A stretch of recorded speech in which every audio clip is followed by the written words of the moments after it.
તો મિત્રો આ તો આપણો નાસ્તો. પહેલાં જો આ પુડલા ટાઈપ બનાવતા હતા તો આમાં થોડુંક તેલનું પ્રમાણ વધારે જતું હતું, એટલે આ બંધ કરી દીધું છે.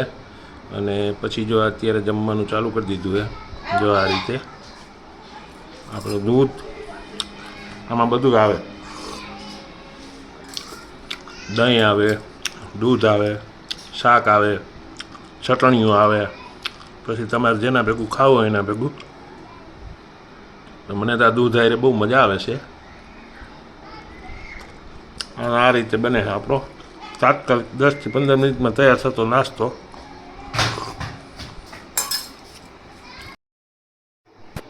ચાલો મિત્રો, જય દ્વારકાધીશ. કેમ છો બધા? મજામાં ને? જો આજે આપણે આ વધેલા ભાતનો એસ્થેટિક નાસ્તો બનાવવાનો છે અને ટેસ્ટી અને હેલ્થી બને.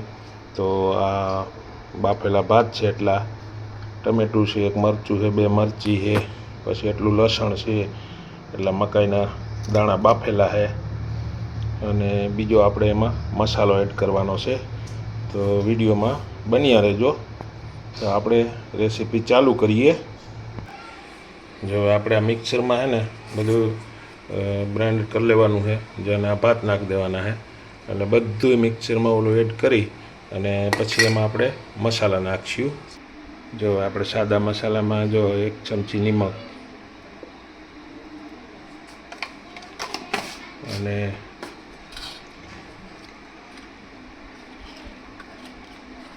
પછી અડધી ચમચી હિંગ નાખી દઈએ.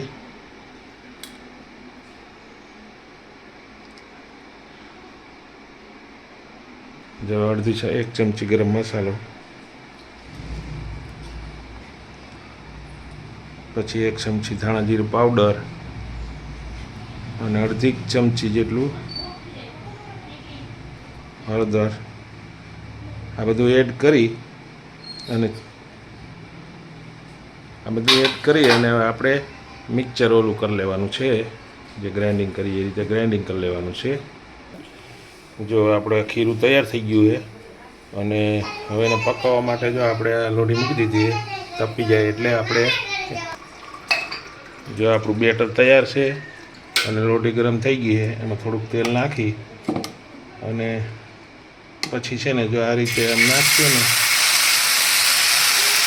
એટલે તમારે છે ને થેપલા ટાઈપ આ બધું બની જાય વ્યવસ્થિત રીતે.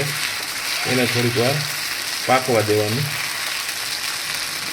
ત્યાં સુધી પાકે ને ત્યાં સુધી એને પાકવા દેવાનું. ધીમા તાપે પકાવવાનું, એટલે દાજ ન બેસે બહુ અને ઓલું ન થાય. એટલે આ થાય કેવું, થેપલા જેવું એક ગ્લાસ થાય અને મસ્ત પાકશે.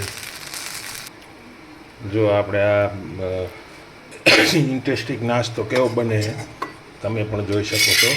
જો આ રીતે. હવે પહેલાં આપણે આ બનાવતા હતા, પછી બધાએ એમ કીધું કે ભાઈ આમાં તેલ વધારે જોઈએ, આમાં તેલ તમારે કે વધારે જોઈએ, આના કરતાં રોટલી વણી અને હાઈ ક્લાસથી કે ઓલું કરો એટલે તેલ ઓછું જોઈએ. તો પછી આઈટમ મેં ફેરવી નાખી. જો આ રીતે પરોઠા ટાઈપ કરી નાખ્યું. ઓલું પુડલા ટાઈપ થતું હતું અને એમાં તેલ વધારે જોતું હતું.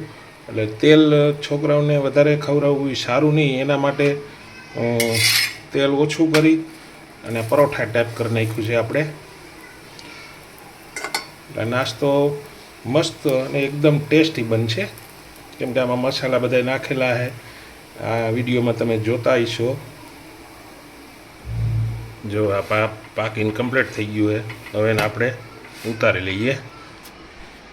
તો આ રીતે જો આપણે બનાવ્યા હતા, જોઈ શકો છો. આ રીતે પહેલાં પુડલા ટાઈપ બનાવ્યું હતું નાસ્તો, પછી બધા મીંડ્યા કહેવા કે તેલ વધારે જોઈએ, તો પછી મેં ફેરવી નાખ્યું, પરોઠા ટાઈપ કરી નાખ્યું. મટીરિયલ એક જ છે પણ આઈટમ અલગ થઈ ગઈ. ઓલું ખાલી તેલ વધારે જતું હતું, એટલે જાજુ તેલવાળું ખવડાવવું એ કંઈ સારું નથી.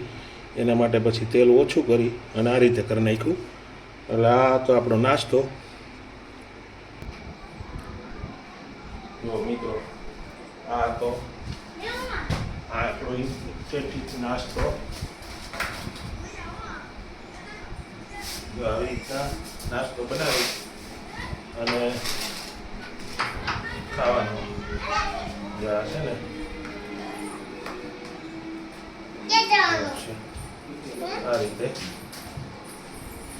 આ રીતે બનાવવાનું. આ તમે જુઓ તો આ નાસ્તો આપણો બરાબર. અને આ બનાવ્યા હતા આપણે જે પુડલા ટાઈપ, પણ એ ન આવેલા એટલે તેલ વધારે જોતું હતું એટલે પરોઠા ટાઈપ કરી નાખી. જુઓ એકદમ મજા આવે નાસ્તો કરવાની.